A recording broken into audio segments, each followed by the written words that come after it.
दोस्तों, आज हम बात करने वाले हैं ऑब्सेशन नाम की एक अमेरिकी साइकोलॉजिकल सुपरनैचुरल हॉरर फिल्म की, जिसका निर्देशन करी बार्कर ने किया है। खास बात यह है कि उन्होंने सिर्फ इस फिल्म को डायरेक्ट ही नहीं किया, बल्कि इसकी कहानी लिखने और एडिटिंग का काम भी खुद संभाला है। ये उनकी पहली बड़ी थिएटर रिलीज फिल्म है, जिसने अपने अलग कॉन्सेप्ट और दमदार कहानी की वजह से रिलीज होते ही लोगों का ध्यान अपनी ओर खींच लिया। यही कारण है कि आज इसे इस साल की सबसे चर्चित और पसंद की जाने वाली हॉरर फिल्मों में गिना जाता है। इस फिल्म के 4 मुख्य किरदार हैं बेयर, निकी, इयान और सेरा। ये चारों एक म्यूजिक स्टोर में काम करते हैं और इस स्टोर का मालिक सेरा का पिता है। बेयर काफी समय से निकी को पसंद करता है, लेकिन आज तक वो उससे अपने दिल की बात नहीं कह पाया था। एक दिन बेयर अपने दोस्त इयान के साथ एक रेस्टोरेंट में बैठा हुआ था, जहां वो ये प्रैक्टिस कर रहा था कि आखिर निकी को प्रपोज कैसे किया जाए। वो बताता है कि जब वो इस शहर में नया था और अपनी दादी को खो चुका था, तब निकी ही वो इंसान थी जिसने उसका साथ दिया था। वहीं मौजूद एक वेट्रेस और इयान उसे सलाह देने की कोशिश कर रहे थे। वेट्रेस का मानना था कि बेयर को अपनी भावनाएं ईमानदारी से निकी के सामने रखनी चाहिए, लेकिन इयान को ये तरीका बिल्कुल पसंद नहीं आता। उसका मानना था कि लड़कियां ऐसे भावुक लड़कों को पसंद नहीं करती और बेयर को ज्यादा कूल और कैजुअल बनने की जरूरत है। इसके बाद वेट्रेस सुझाव देती है कि बेयर निकी को तोहफा दे सकता है, लेकिन इयान इस सलाह को भी नजरअंदाज कर देता है और वेट्रेस को वहां से जाने के लिए कह देता है। फिर इयान मजाक में कहता है कि बेयर निकी को फ्रीकी निकी कहकर बुला सकता है, जबकि उसे अच्छी तरह पता था कि निकी को इस नाम से बेहद चिढ़ है, क्योंकि बचपन में लोग इसी नाम से उसका मजाक उड़ाया करते थे। बेयर बताता है कि वो इयान की आने वाली ट्रिविया नाइट पर निकी को प्रपोज करने की सोच रहा है, लेकिन इयान तुरंत मना कर देता है, क्योंकि ट्रिविया नाइट उसके लिए पूरे हफ्ते की सबसे खास रात होती है और वो नहीं चाहता कि उस दिन कोई ड्रामा हो। बेयर उसकी बात मान लेता है और वहां से घर लौट आता है। घर पहुंचने पर बेयर को पता चलता है कि उसकी पालतू बिल्ली सैंडी अब इस दुनिया में नहीं रही। घर में रखी एक दवा खा लेने की वजह से उसकी मौत हो गई थी। ये देखकर बेयर पूरी तरह टूट जाता है। वो सैंडी के शरीर को संभाल कर रखता है, घर साफ करता है और फिर रोने लगता है। रात को अपने बिस्तर पर लेटे हुए वो निकी की प्रोफाइल देख रहा होता है कि तभी निकी का फोन आ जाता है। निकी उससे पूछती है कि वो आज रात मिलने कब आ रहा है, लेकिन बेयर मना कर देता है। वो उसे सैंडी के बारे में कुछ नहीं बताता और बस कोई बहाना बना देता है। दूसरी तरफ निकी लगातार उसे आने के लिए कहती रहती है। इसी बातचीत के दौरान निकी बताती है कि वो म्यूजिक स्टोर की नौकरी छोड़ने वाली है। ये सुनकर बेयर परेशान हो जाता है, क्योंकि नौकरी ही वो जगह थी जहां वो रोज निकी से मिल पाता था। अगर निकी नौकरी छोड़ देती तो शायद उसके पास अपने दिल की बात कहने का मौका ही नहीं बचता। इसी वजह से वो आखिरकार आने के लिए तैयार हो जाता है। फोन पर बात करते समय निकी का क्रिस्टल नेकलेस अचानक ड्रेन में गिर जाता है। बेयर ये बात सुन लेता है और सोचता है कि वो उसके लिए एक नया नेकलेस खरीदेगा। इसी इरादे से बेयर एक एंटीक स्टोर पहुंचता है। वहां तरह तरह के क्रिस्टल और अजीब चीजें रखी हुई थीं। कुछ देर बाद उसकी नजर स्टोर के एक ऐसे हिस्से पर पड़ती है जहां रहस्यमयी वस्तुएं और अंधविश्वास से जुड़ी दूसरी चीजें रखी हुई थीं। इन्हीं के बीच उसे एक छोटी सी चीज दिखाई देती है, जिसका नाम था वन विश विलो। स्टोर की मालकिन उसे बताती है कि इसका इस्तेमाल करने वाला इंसान एक इच्छा मांग सकता है और फिर इसके अंदर रखी लकड़ी को तोड़ने पर वो इच्छा पूरी हो जाती है। हालांकि वो साथ ही एक चेतावनी भी देती है। उसका कहना था कि कई लोग इसे खरीदने के बाद वापस आकर शिकायत करते हैं कि उनकी जिंदगी में अजीब और परेशान करने वाली घटनाएं होने लगी हैं, लेकिन बेयर इन बातों को गंभीरता से नहीं लेता। उसे लगता है कि ये सब सिर्फ अंधविश्वास है, इसलिए वो वन विश विलो खरीद लेता है और वहां से निकल जाता है। इसके बाद वो अपने दोस्तों से मिलने बार्कर्स पब पहुंचता है, जहां निकी, सेरा और इयान पहले से मौजूद थे। यहाँ बेयर लगातार कोशिश कर रहा था कि उसे निकी से अकेले में बात करने का मौका मिल जाए, ताकि वो अपने दिल की बात उससे कह सके, लेकिन हर बार कोई न कोई बीच में आ जाता था। कभी सेरा बातचीत शुरू कर देती तो कभी इयान माहौल बदल देता। इसी दौरान इयान बताता है कि सेरा के पिता अपने स्टोर के ड्रॉअर में एक पिस्तौल रखते हैं। उस समय ये बात मामूली लगती है, लेकिन आगे चलकर यही जानकारी काफी महत्वपूर्ण साबित होने वाली थी। इसी बीच चारों दोस्त अपने अपने गिलास उठाकर चीयर्स करते हैं और बेयर ये चीयर्स अपनी बिल्ली सैंडी के नाम करता है। पहले तो किसी का ध्यान इस बात पर नहीं जाता, लेकिन सेरा तुरंत उससे पूछती है कि उसने सैंडी का नाम क्यों लिया। तब बेयर बताता है कि उसकी बिल्ली अब इस दुनिया में नहीं रही। ये सुनते ही सेरा उसे गले लगाकर दिलासा देती है।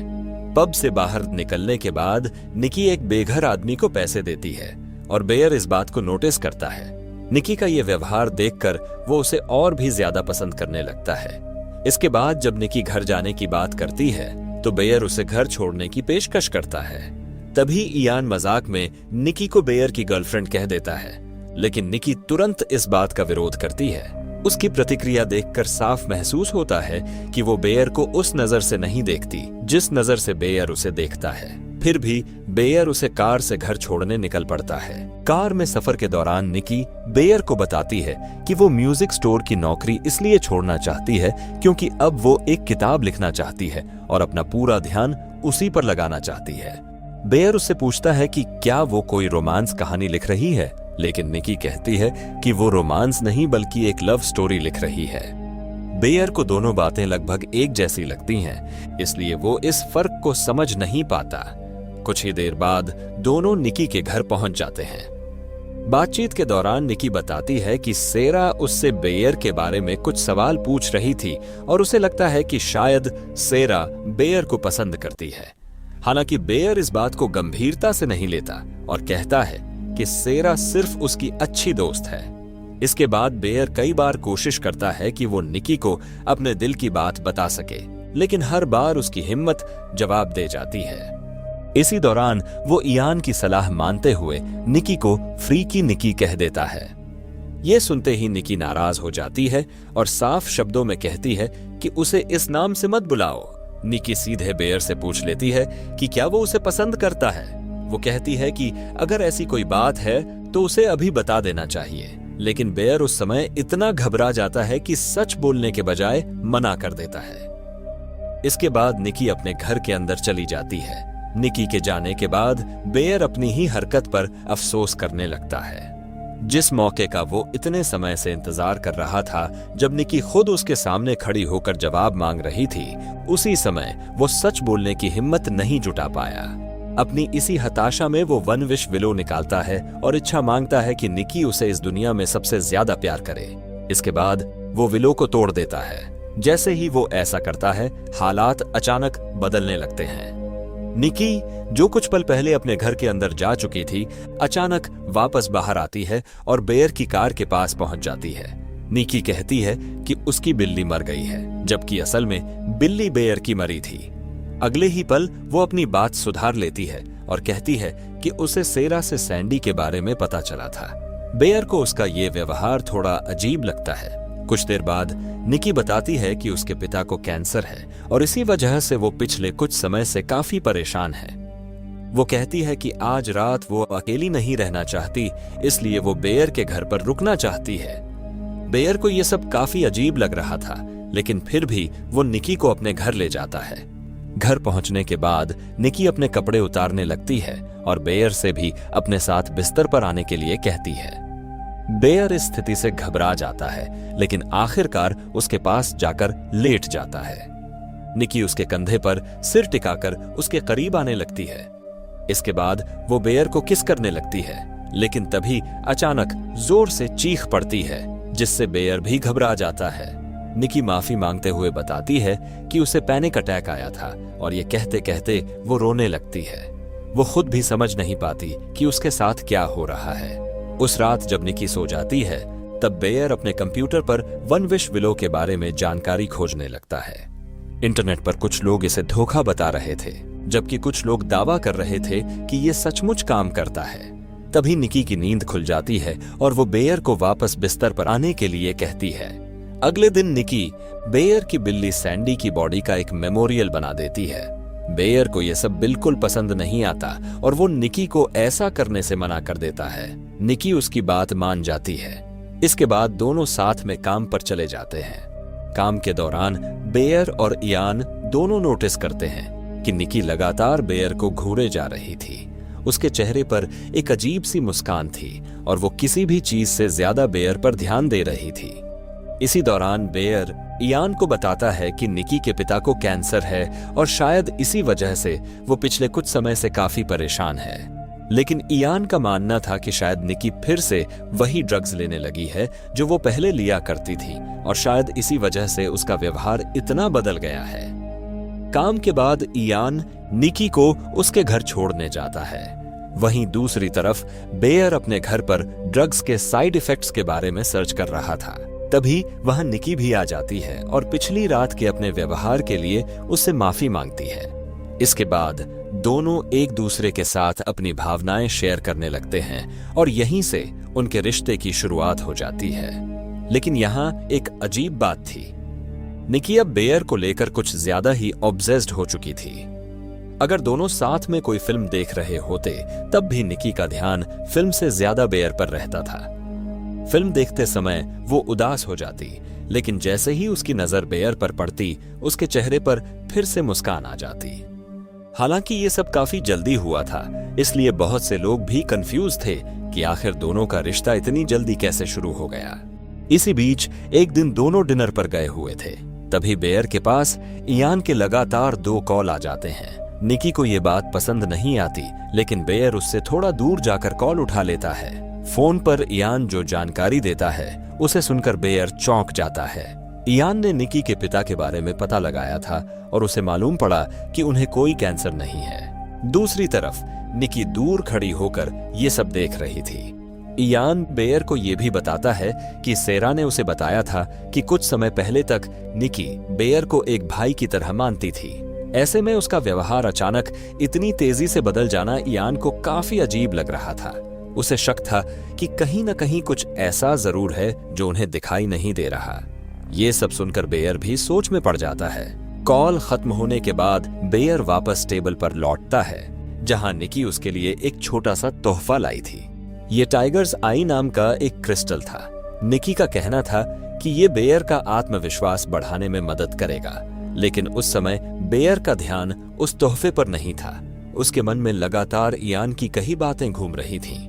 कुछ देर बाद वो सीधे निकी से पूछ बैठता है कि क्या उसके पिता सच में बीमार है। ये सुनते ही निकी अचानक भावुक हो जाती है और रोने लगती है। उसकी आवाज इतनी ऊंची हो जाती है कि आसपास बैठे लोगों का भी ध्यान उनकी तरफ चला जाता है। निकी बार बार यही कहती है कि बेयर उनकी अच्छी खासी डेट के बीच ये बात क्यों उठा रहा है। ये देखकर बेयर घबरा जाता है और उसे शांत करने की कोशिश करता है। वो कहता है कि वो इस विषय पर आगे कोई बात नहीं करेगा। आखिर में निकी शांत होकर बैठ जाती है और दोनों के बीच माहौल फिर से सामान्य हो जाता है। रात में दोनों एक बार फिर साथ समय बिताते हैं। उस रात करीब 3:45 पर बेयर की नींद खुल जाती है। आंख खुलते ही उसे एहसास होता है कि निकी बिस्तर पर नहीं है।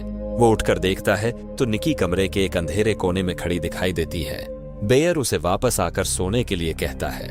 निकी का चेहरा काफी अजीब लग रहा था। ऐसा लग रहा था जैसे वो अचानक काफी बूढ़ी हो गई हो। उसे इस हालत में देखकर बेयर भी डरने लगता है, लेकिन निकी अजीब तरीके से रोते हुए कहने लगती है कि बेयर उससे उतना प्यार नहीं करता जितना वो बेयर से करती है। फिर वो बेयर से कहती है कि वो आराम से सो जाए, क्योंकि उसे सोते हुए देखना अच्छा लगता है। ये सुनकर बेयर को काफी अजीब महसूस होता है, लेकिन वो कुछ नहीं कहता और सोने का नाटक करने लगता है। तभी अचानक निकी जोर से चीख पड़ती है। उसकी आवाज सुनकर बेयर घबरा जाता है, लेकिन जब वो इधर उधर देखता है तो निकी उसे कहीं दिखाई नहीं देती। कुछ ही पल बाद निकी अपने हाथ में फूलों का एक गुलदस्ता लेकर वापस आती है और कहती है कि ये सैंडी के लिए है। निकी वापस सामान्य हो जाती है। इसके बाद वो बेयर के पास आकर लेट जाती है और दोनों सो जाते हैं। बेयर कुछ देर तक सोने का नाटक करता रहता है, लेकिन जैसे ही वो हल्का सा हिलता है, निकी अचानक जोर से चिल्लाती है, स्टे। उसकी आवाज इतनी तेज होती है कि बेयर बुरी तरह घबरा जाता है।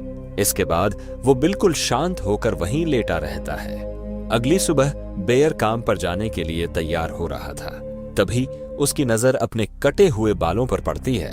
उसे समझते देर नहीं लगती कि ये निकी की ही हरकत है। जब वो उससे इस बारे में पूछता है तो निकी बिना किसी झिझक के माफी मांग लेती है और कहती है कि आगे से वो ऐसा दोबारा नहीं करेगी। उसकी बात सुनकर बेयर को उम्मीद होती है कि शायद अब सब कुछ ठीक हो जाएगा। इसके बाद निकी उसे एक लंच पैक देती है जिसमें एक सेब और सैंडविच होता है। लेकिन जैसे ही बेयर बाहर जाने के लिए दरवाजे की तरफ बढ़ता है, उसकी नजर पूरे दरवाजे पर लगी टेप पर पड़ती है।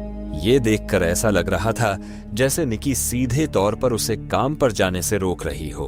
बेयर किसी तरह दरवाजा खोलने की कोशिश करता है। इस दौरान निकी उससे कहती है कि अगर दरवाजा नहीं खुल रहा तो आज काम पर जाने की जरूरत नहीं है। लेकिन बेयर उसकी बात नहीं मानता और आखिरकार बाहर निकल जाता है।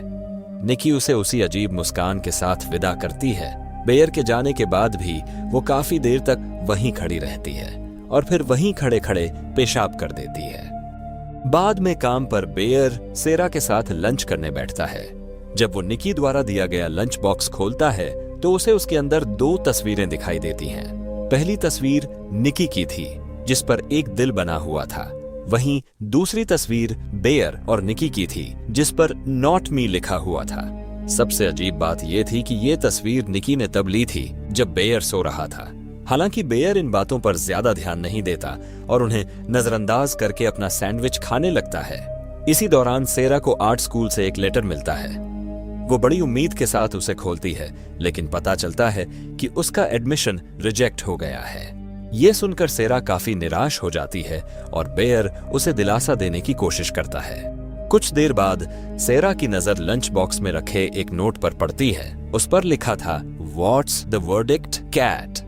ये पढ़कर सेरा बेयर से पूछती है कि इसका मतलब क्या है। बेयर भी कंफ्यूज हो जाता है और अपने सैंडविच को ध्यान से देखने लगता है, लेकिन अगले ही पल उसके होश उड़ जाते हैं। सैंडविच के अंदर उसकी मरी हुई बिल्ली सैंडी का मांस था। ये देखकर बेयर बुरी तरह घबरा जाता है और तुरंत उल्टी कर देता है। काम खत्म होने के बाद इयान बेयर से उसे घर छोड़ने के लिए कहता है क्योंकि आज वो अपनी कार लेकर नहीं आया था। रास्ते में इयान फिर से निकी के बारे में बात करने लगता है। उसका मानना था कि निकी के साथ कुछ न कुछ जरूर गड़बड़ है, लेकिन बेयर उसकी बातों को गंभीरता से नहीं ले रहा था। बेयर उसे समझाने की कोशिश करता है कि शायद निकी का बदला हुआ व्यवहार किसी ड्रग की वजह से हो, लेकिन इयान इस बात से सहमत नहीं था।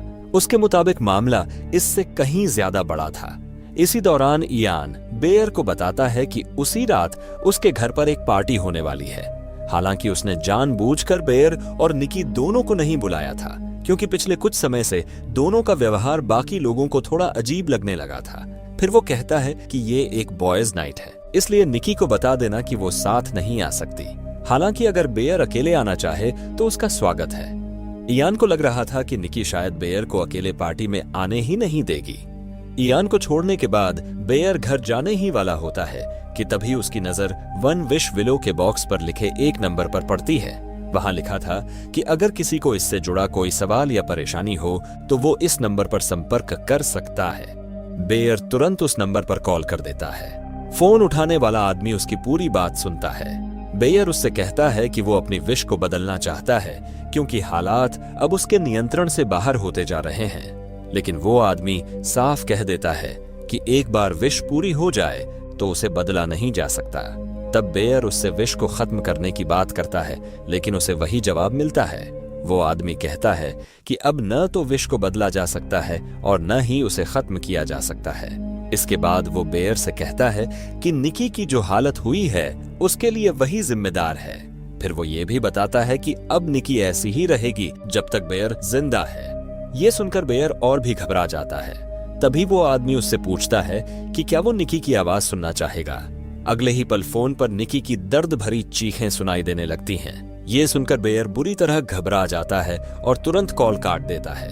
इसके बाद बेयर घर पहुंचता है, लेकिन वहां जो वो देखता है उसे देखकर उसके होश उड़ जाते हैं। निकी अब भी उसी जगह खड़ी उसका इंतजार कर रही थी जहां वो उसे छोड़कर गया था। उसका पूरा शरीर यूरिन और उल्टी से सना हुआ था और उसकी हालत बेहद खराब लग रही थी। यह सब देखकर बेयर घबरा जाता है। वो निकी से बाथरूम में जाकर खुद को साफ करने के लिए कहता है और खुद बाथरूम के दरवाजे के बाहर खड़ा होकर उसका इंतजार करने लगता है। बेयर बाहर खड़े होकर निकी से बात करता रहता है और उसे समझाता है कि उसे सैंडी के साथ ऐसा नहीं करना चाहिए था। इसी दौरान बेयर उसे बताता है कि वो रात में इयान की पार्टी में जाने वाला है। ये सुनते ही निकी का व्यवहार अचानक बदल जाता है। उसे पता था कि वहां सेरा भी मौजूद होगी।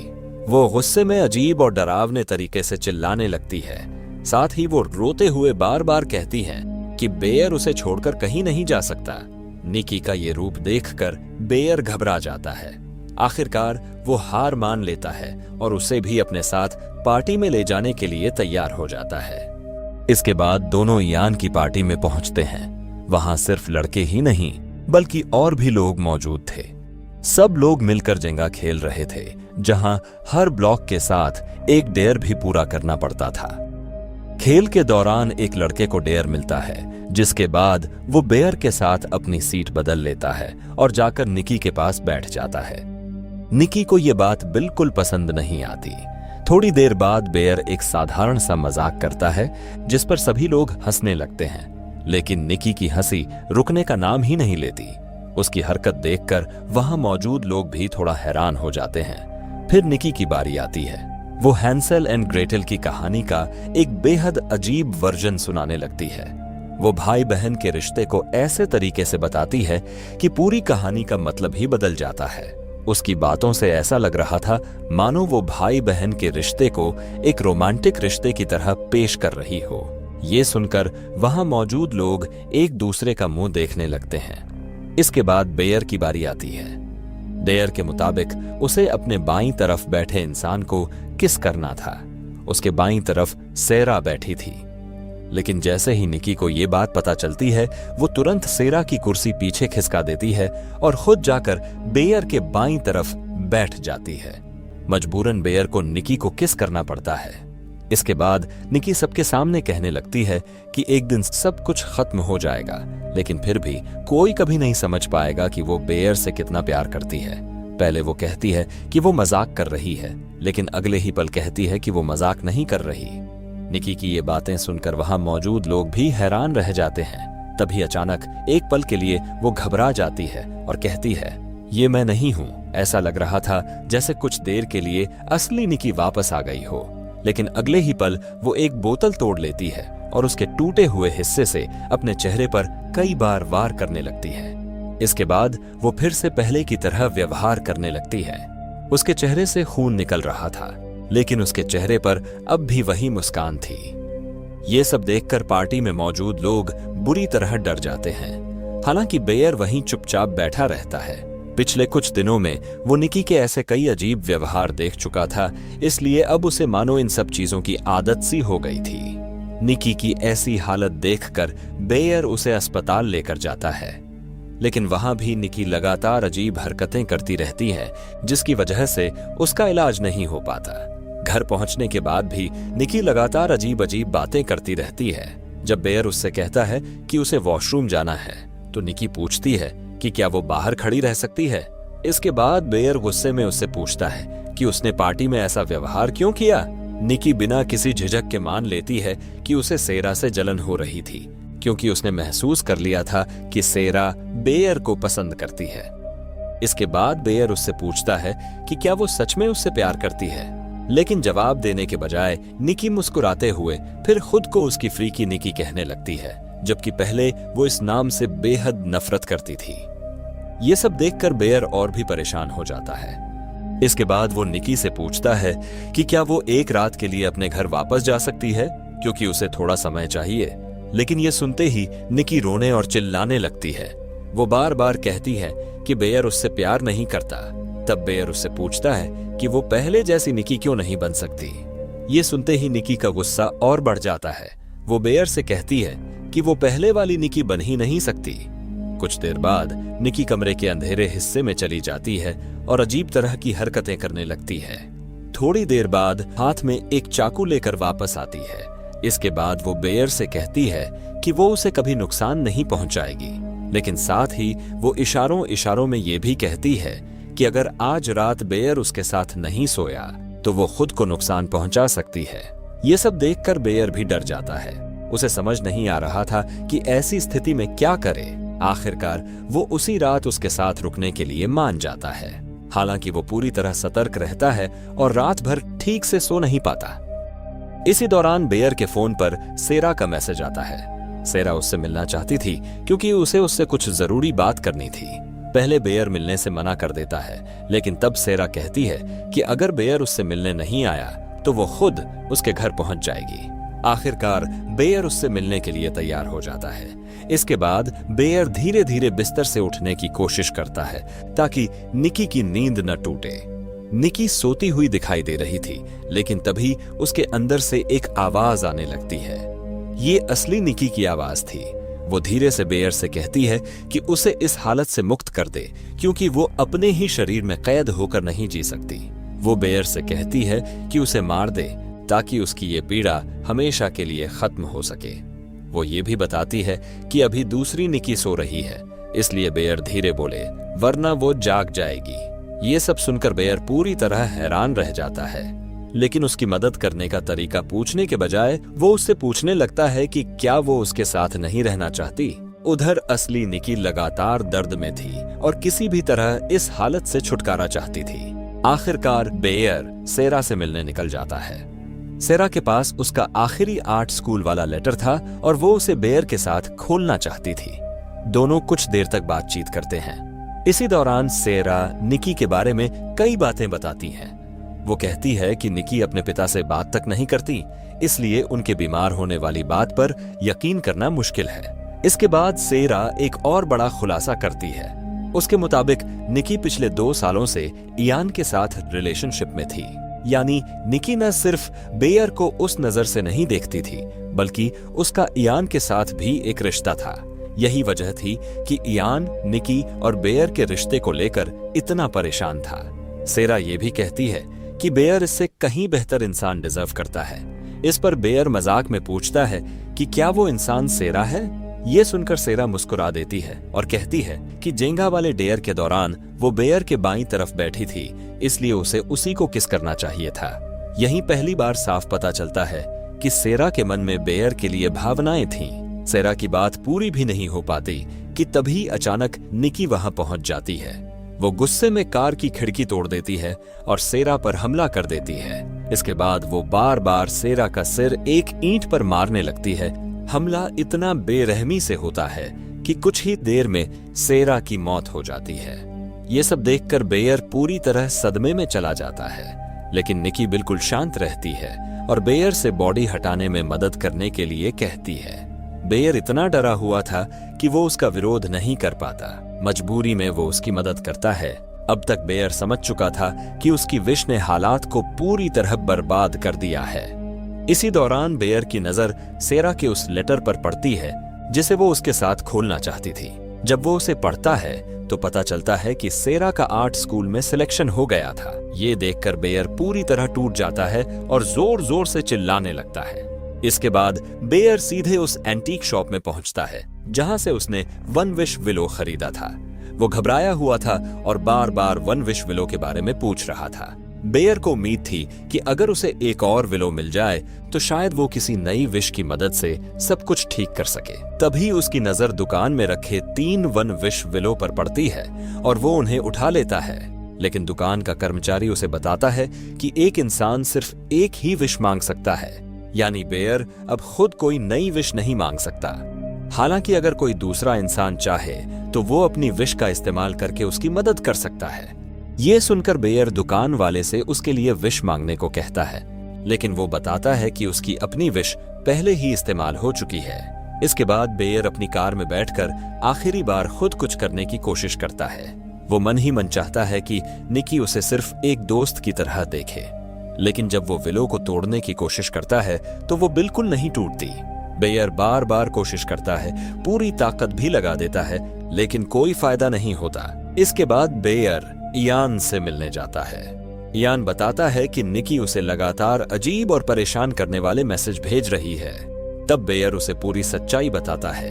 वो वन विश विलो और अपनी विश और निकी के बदले हुए व्यवहार के बारे में सब कुछ समझाता है।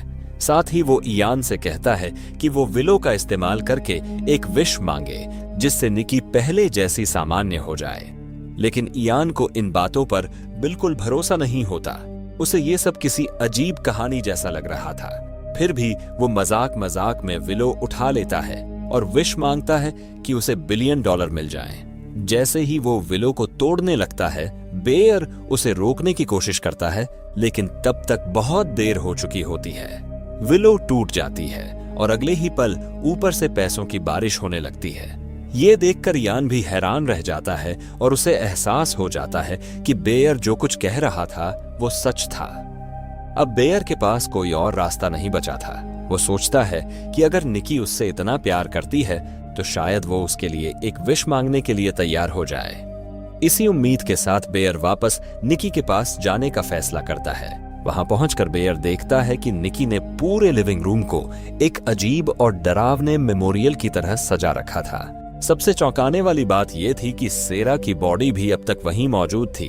तभी वहां निकी आ जाती है। वो खुद को सेरा जैसा बनाने की कोशिश कर रही थी। उसने अपने शरीर पर सेरा जैसे टैटू भी बना लिए थे। वो रोते हुए बार बार बेयर से पूछ रही होती है कि आखिर वो उससे प्यार क्यों नहीं करता। इसी दौरान वो गुस्से और बेचैनी में एक पत्थर उठाकर अपने ही सिर पर मारने लगती है। कुछ ही पलों में उसके चेहरे पर खून फैल जाता है।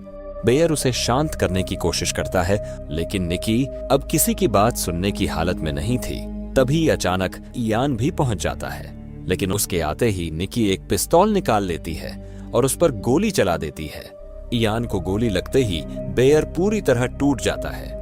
बेयर किसी तरह निकी को शांत करता है, लेकिन निकी अब फैसला कर चुकी थी कि अगर बेयर उससे प्यार नहीं करेगा तो वो खुद को और बेयर दोनों को मार देगी। ये सुनकर बेयर डर जाता है और खुद को बाथरूम में बंद कर लेता है। उसे एहसास हो जाता है कि इस भयानक स्थिति से निकलने का शायद अब सिर्फ एक ही रास्ता बचा है। पहले वो खुद को गोली मारने के बारे में सोचता है, लेकिन तभी उसे वही दवाइयां याद आती हैं जिनकी वजह से सैंडी की मौत हुई थी। निकी को इस हालत से बचाने और खुद को इस भयानक स्थिति से बाहर निकालने के लिए वो बहुत सारी गोलियां निगल लेता है, लेकिन आखिरी पल में उसका मन बदल जाता है। वो गोलियां बाहर निकालने की कोशिश करता है। उसी दौरान बाहर से वन विश विलो के टूटने की आवाज सुनाई देती है। ऐसा लग रहा था कि निकी ने भी एक विश मांग ली थी।